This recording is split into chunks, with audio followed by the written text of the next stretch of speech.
Listo, señores estudiantes. A ver, avancemos. El día de hoy, en esta materia de derecho procesal,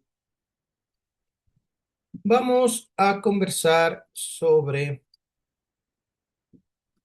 las providencias judiciales, laudos arbitrales y actas de mediación. ¿Ok? Empecemos con lo que son las providencias judiciales. Ustedes aquí van a tener tres tipos de providencias. Tenemos, en primer lugar, la sentencia. Luego tenemos autos interlocutorios.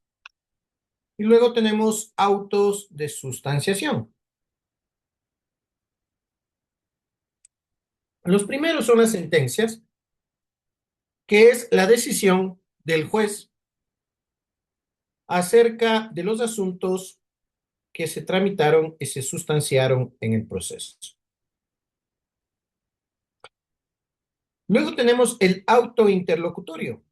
El auto interlocutorio es la providencia que va a resolver cuestiones procesales que, no siendo materia de sentencia, pueden afectar los derechos de las partes o la validez del procedimiento. Y finalmente, el auto de sustanciación es aquella providencia que da trámite o prosecución al proceso. Bajo este esquema, debemos de tener en cuenta en relación a la sentencia un principio fundamental que tiene que aplicarse, que es el principio de la motivación. Toda sentencia o auto tiene que estar motivado,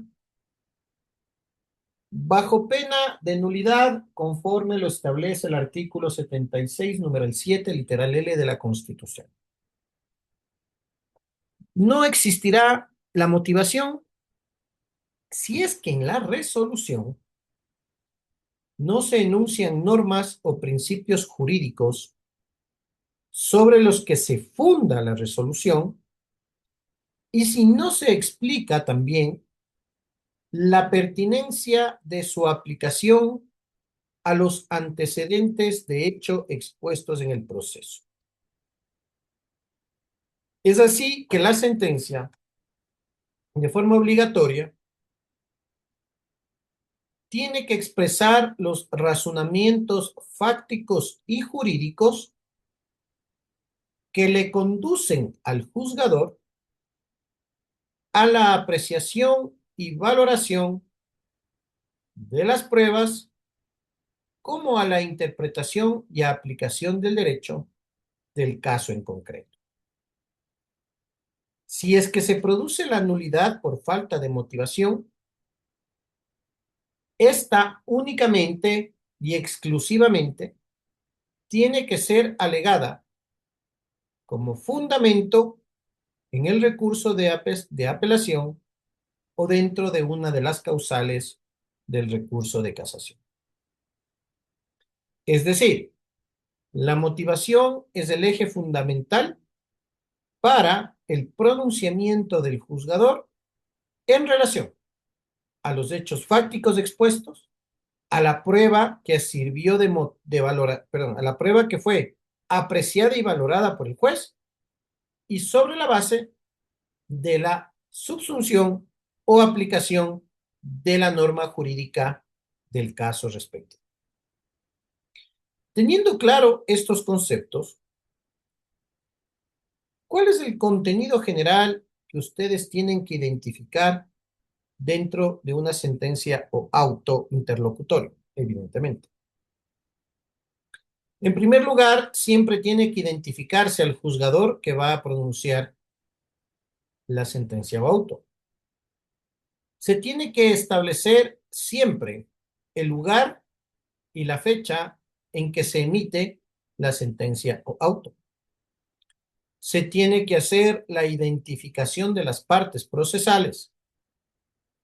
Se tiene que hacer una enunciación resumida de los antecedentes de hecho que se plantearon dentro del proceso, tanto de la parte actora como de la parte demandada. Luego se tiene que establecer la motivación de la decisión del juzgador.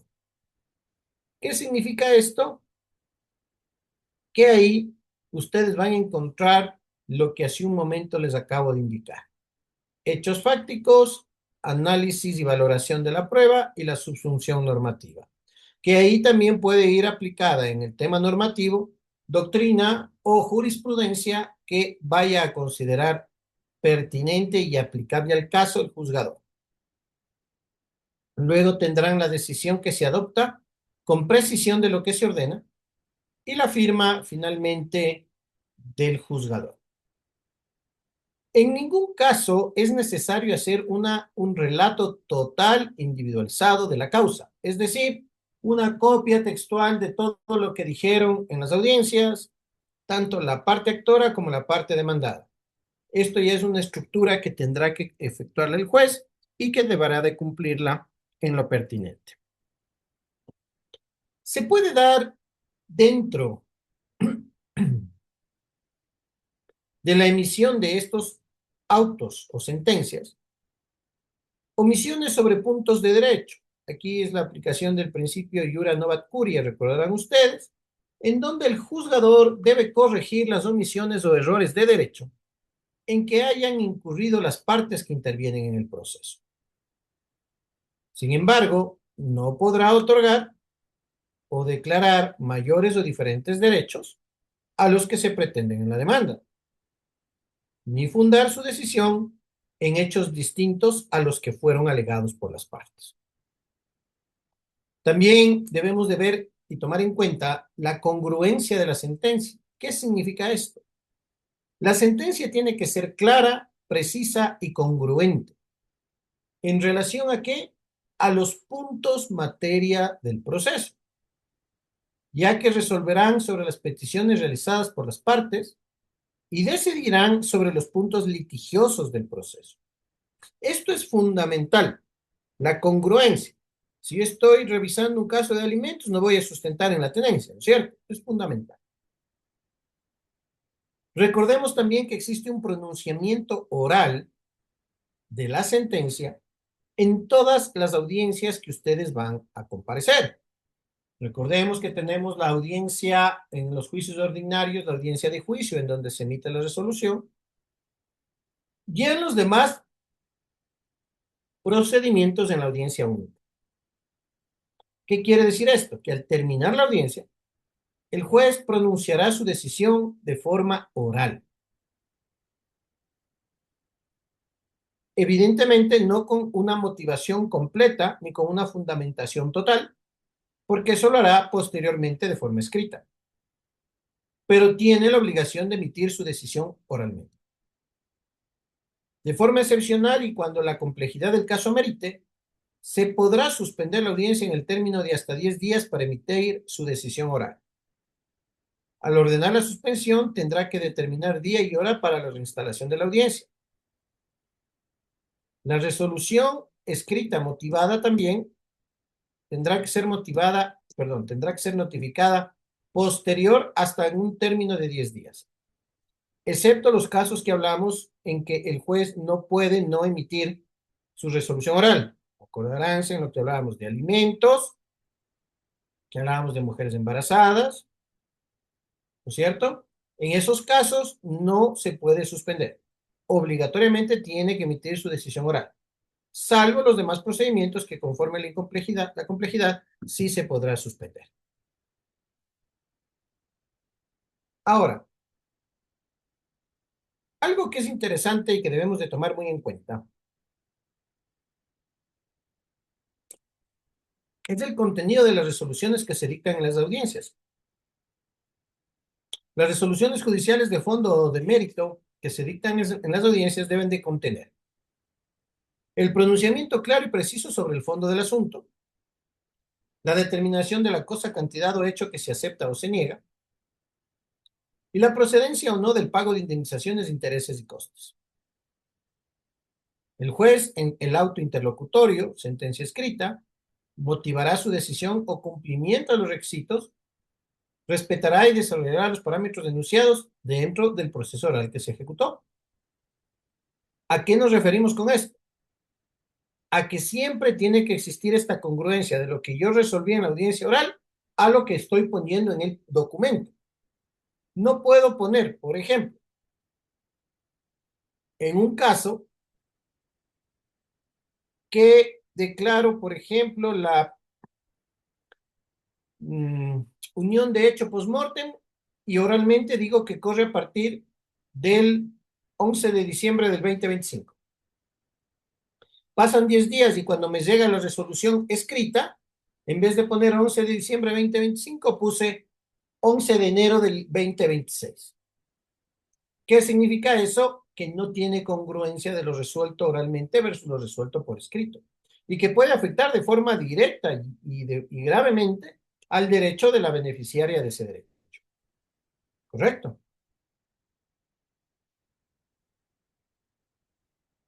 En el tema del contenido de la sentencia, esto ya lo revisamos anteriormente. Estos son contenidos de sentencias de forma específica en casos puntuales. Por ejemplo, en la expropiación hay parámetros que tienen que establecerse de forma clara.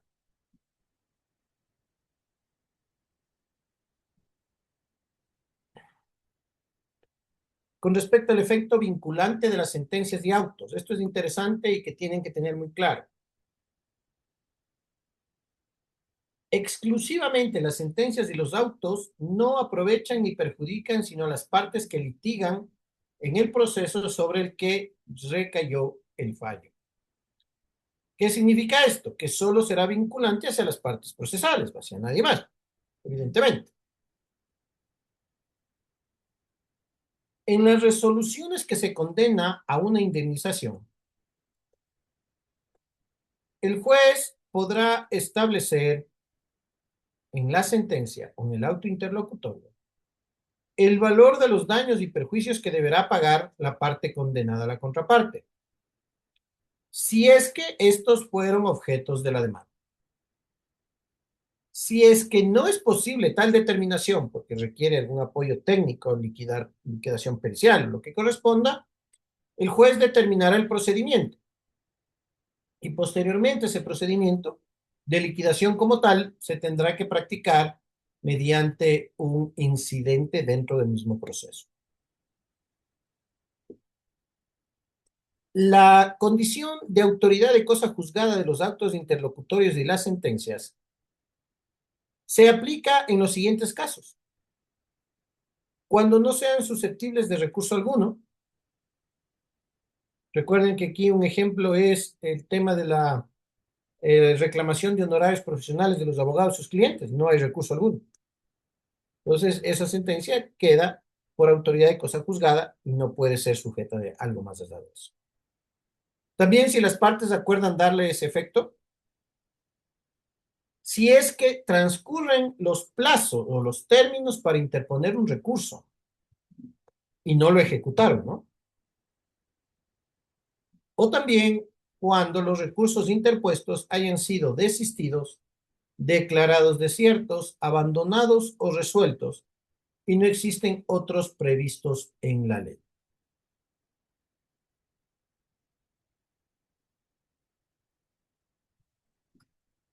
La inmutabilidad de la sentencia.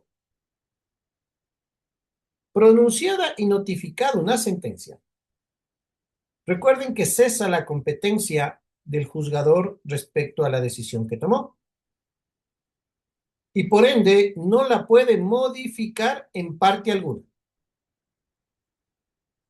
pero sí podrá aclararla o ampliarla si a petición de parte se lo solicita dentro del término respectivo.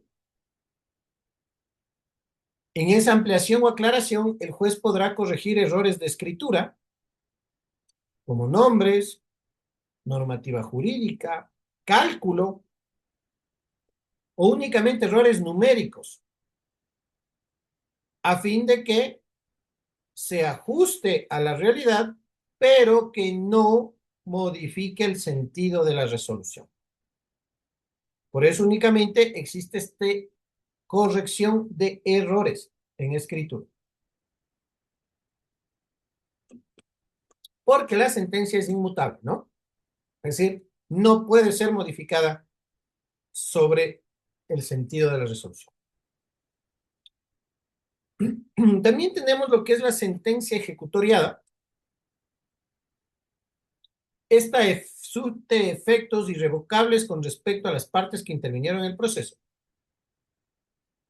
En consecuencia, no podrá seguirse un nuevo proceso cuando en los dos, si es que existe otro proceso, existe identidad subjetiva, perdón, en donde se constituye por la intervención de las mismas partes como identidad objetiva que consiste en demandar la misma cosa.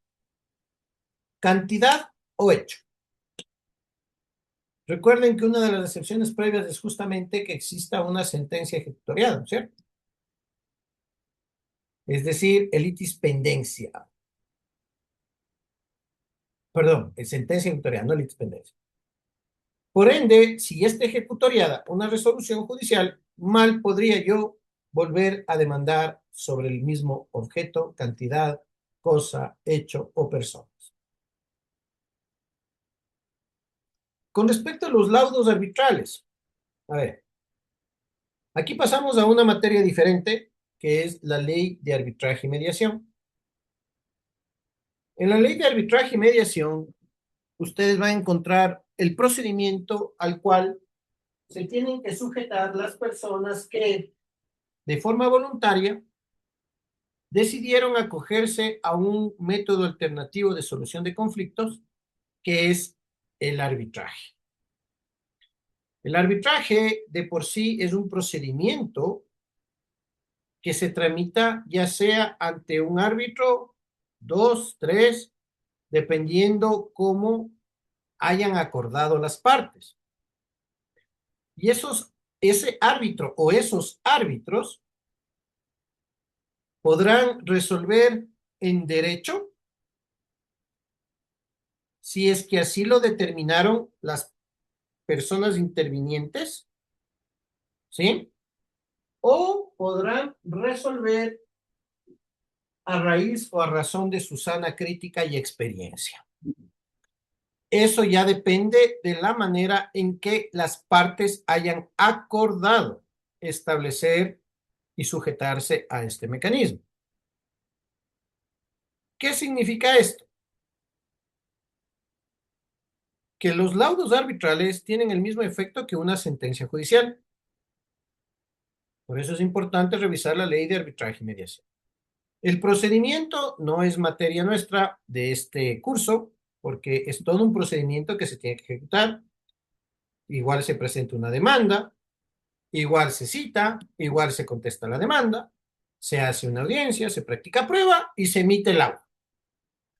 El laudo arbitral, evidentemente, hasta ahí llega como competencia. Si no me paga, por ejemplo, el laudo resuelve el pago de $50,000 a favor de una persona. Yo no le puedo pedir al árbitro que le ejecute los pagos de los 50,000, me toca ir al ámbito jurisdiccional, pero ya se resolvió el laudo. ¿Ok?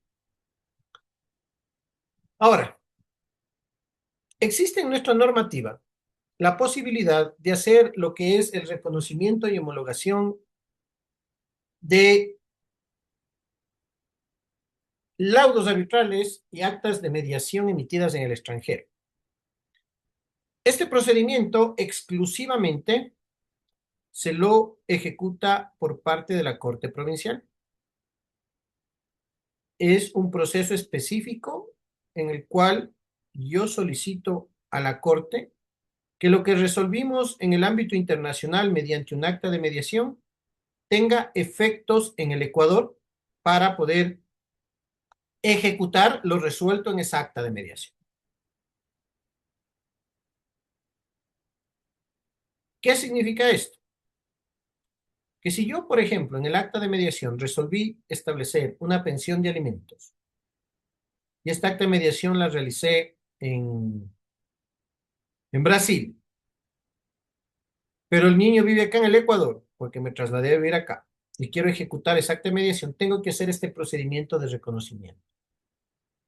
¿Por qué? Porque si no, el acta aquí en el Ecuador no tiene validez, pues. ¿Cómo cobro algo que lo resolví en Brasil? Me toca hacer un procedimiento de homologación de acta o de laudo arbitral en el Ecuador. ¿Ok? Este procedimiento que me toca ejecutar una vez cumplido el mismo ante la Corte Provincial, es decir, se encuentra homologado, tendrán en el Ecuador la misma fuerza que les conceda los tratados internacionales o convenios internacionales sin que proceda su revisión de fondo.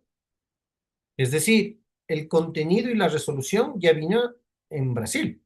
Ahí se analizó el fondo de esa resolución. Y acá lo único que se hace es se homologa para su ejecución. ¿Correcto? Entonces, no es que porque hacemos el proceso de homologación, volvemos a iniciar de cero para determinar si tiene o no tiene el derecho. ¿Correcto? ¿Por qué? Porque el derecho ya fue otorgado en el otro país. Acá lo único que vamos a hacer es dar cumplimiento a esta figura. ¿Ok? Entonces, este procedimiento es el que tienen que tenerlo claro, cómo funciona, y aquí los estoy detallando en estas diapositivas, que no es tema de análisis, pero es necesario que ustedes lo revisen. Yo ya les explico cómo funciona y que es obligatorio ejecutarlo por el hecho de que si es que yo tengo una resolución externa en el, y ojo, que no necesariamente tienen que ser laudos o actas de mediación, también puede ser sentencias. Aquí les pongo un ejemplo. Por ejemplo, hace un tiempo yo tuve una sentencia emitida en Estados Unidos de divorcio. Esa sentencia de divorcio, pero claro, aquí hay cierto tipo de convenios internacionales o el mismo Código Sánchez de Bustamante que determina que de forma directa yo puedo inscribir ese divorcio aquí en el Ecuador, sin hacer un proceso de homologación o reconocimiento ante extranjero. Pero cambios el ejemplo, ahí me equivoqué yo.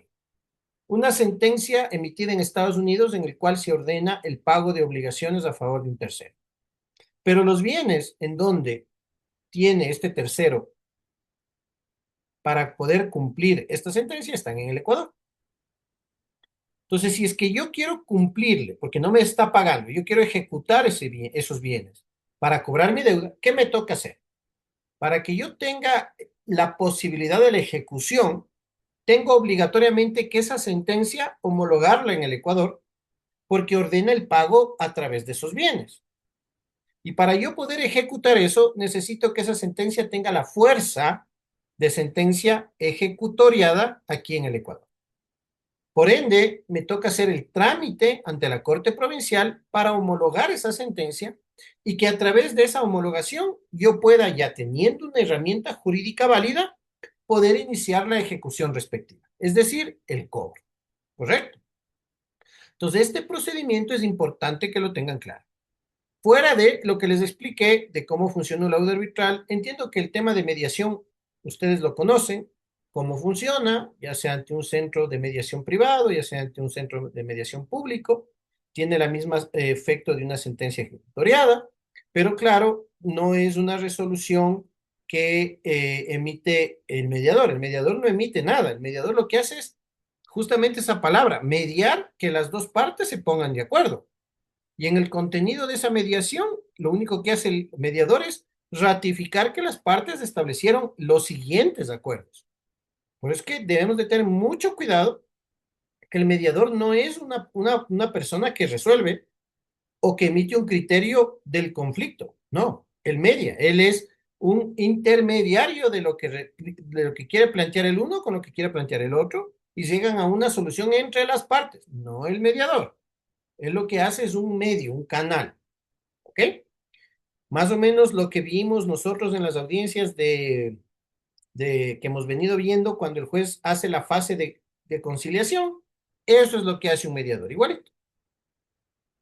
A ver, diga usted qué plantea, nos ponemos, se quieren poner de acuerdo, sí, listo, se acabó el proceso. ¿Ok? Hace exactamente lo mismo un mediador.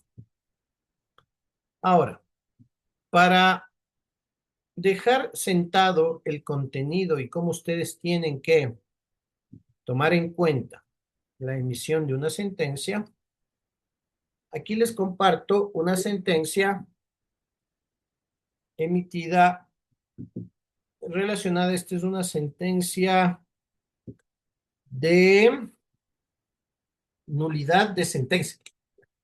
Es un juicio de nulidad de sentencia en el cual se resuelve la nulidad de una sentencia. ¿Correcto?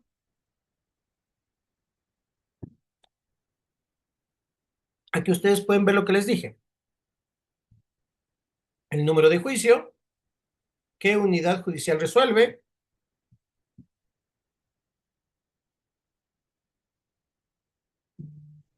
la base sobre el cual emite la sentencia y el por qué la emite, la competencia. Ustedes aquí tienen la competencia del juez. Recuerden que es fundamental identificar la competencia, ¿no? Luego, como les dije, la descripción de las partes procesales. ¿Quiénes son? Aquí hay dos. La parte actora y como demandados está una persona que son cónyuges y el juez que emitió la sentencia. Porque si estoy demandando la nulidad de sentencia, es la sentencia de un juez, pues, que evidentemente benefició a otras partes. Luego tenemos la fundamentación de la validez procesal, en donde el juez hace un análisis de que este proceso cumple con la tutela efectiva, el derecho al debido proceso, que no se observa omisión de solemnidad sustancial. Esto es fundamental.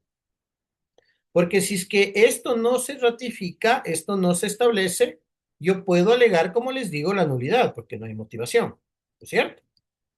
Y luego empieza dentro de la validez procesal el análisis por parte del juzgador de el por qué es válido este proceso de nulidad de sentencia.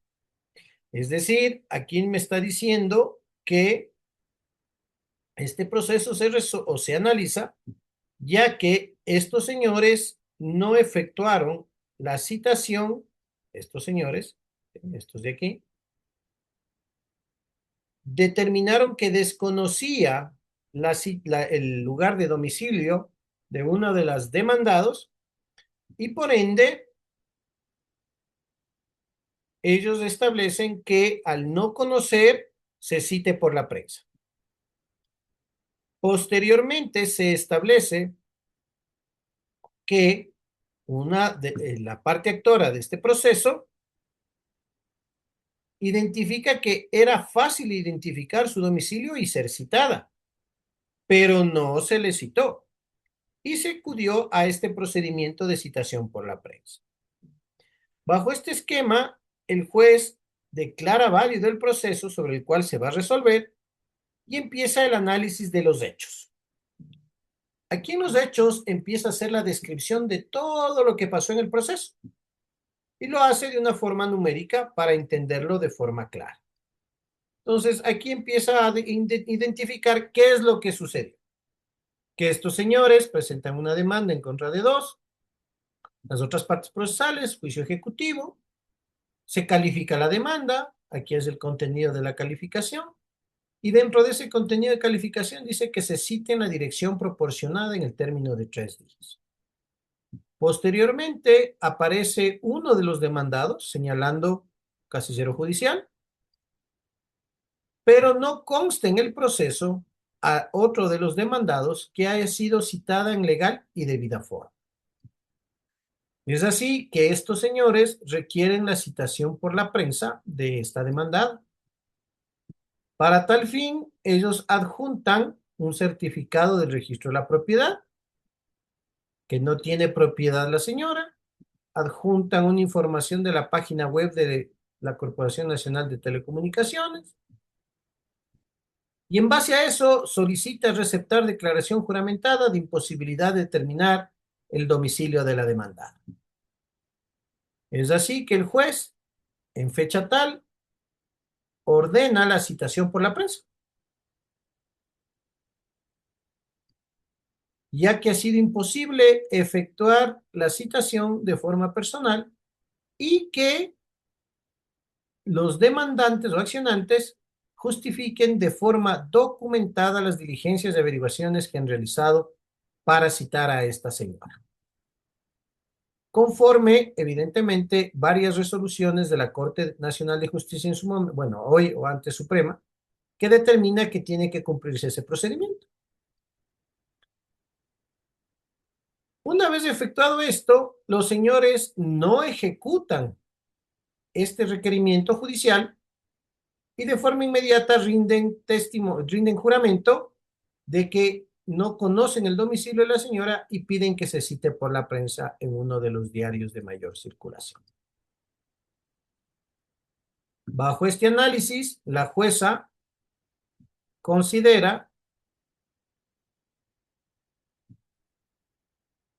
que no se ha efectuado de forma pertinente el proceso de citación, alegando de que no se ha cerciorado de que los actores hayan efectuado las diligencias necesarias para poder citar por la prensa. Bajo este esquema, empieza su análisis de cumplimiento de jurisprudencia constitucional en relación a este caso. Como 4.2 analiza las excepciones planteadas por la parte demandada en este caso. Hace alusión de que no se han presentado excepciones previas. Determina la fijación de los puntos del debate, que viene a ser, evidentemente,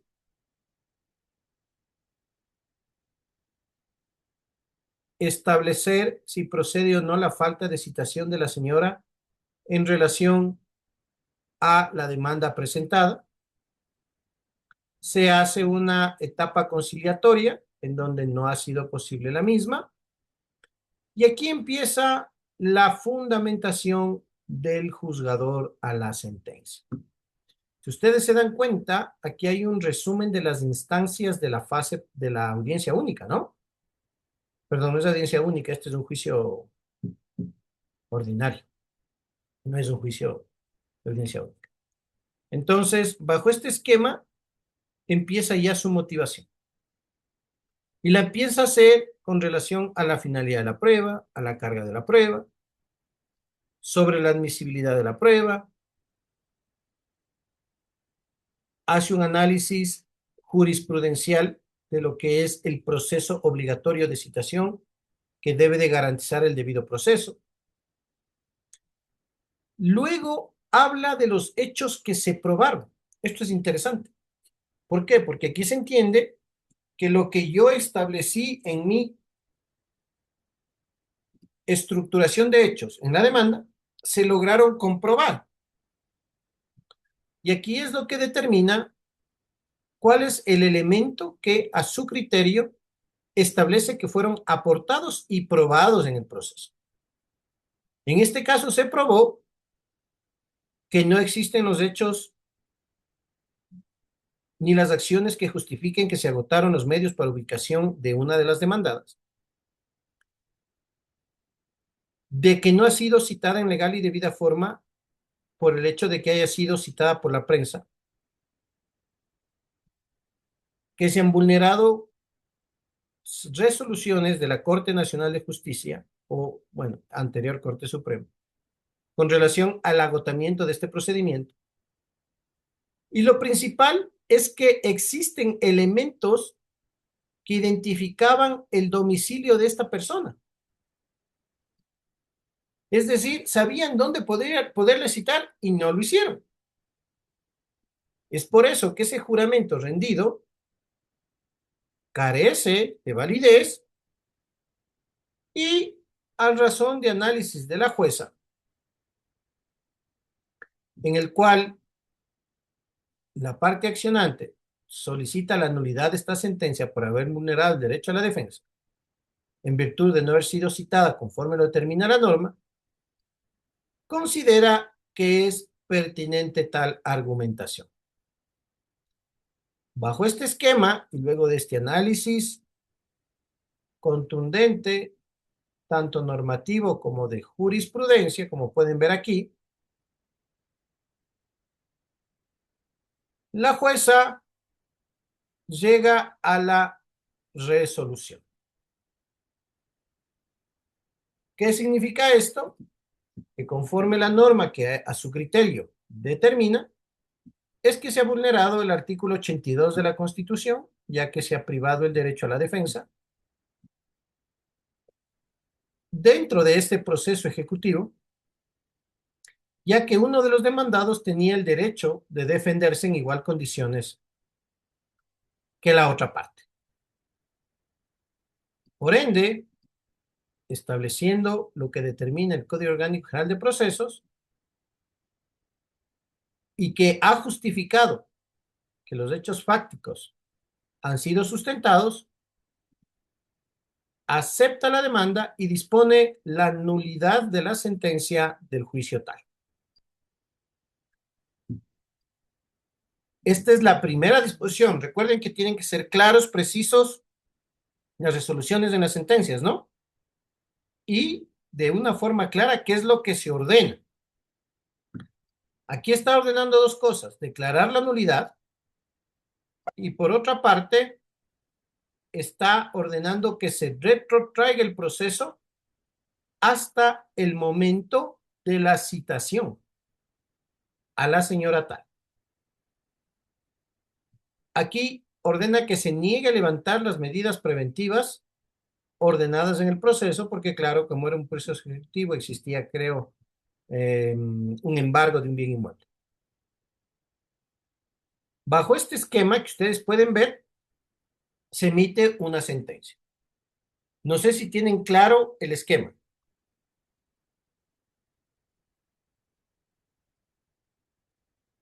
¿Alguna duda?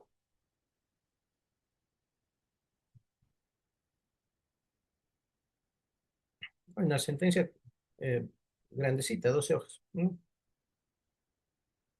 ¿Preguntas? ¿Queda claro todo esto? Señora Quinteros, dígame. Doctor, una consulta. ¿Esta sentencia está en la plataforma? No, no, esta no está subida a la plataforma. Pero les puedo subir, no hay problema. Ya, gracias, muy amable.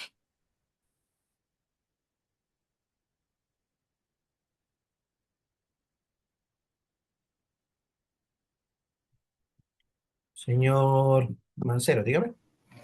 ¿Cómo está, doctor? Buenas noches. Es una inquietud o una pregunta que le tengo, doc, acerca de la tarea justamente sobre la sentencia que es para la próxima semana. Mi pregunta es, nosotros tenemos que investigar una sentencia, obviamente con los elementos o los componentes que está detallado en el deber, y esa sentencia tenemos que adjuntarla al deber, doctor. Claro, con anexo. Ajá. Esa era mi inquietud, porque, o sea, tenemos que investigar la sentencia, ¿verdad? Y Claro, obviamente, analizar que cumpla los requisitos. Ajá. ya, eso nomás era. Muchas gracias, doc. ¿De acuerdo? Listo, señores estudiantes. Si no hay más dudas o inquietudes, les agradezco su presencia. Les deseo una muy buena noche y nos vemos la próxima clase. Gracias, profe. Gracias. Compañero.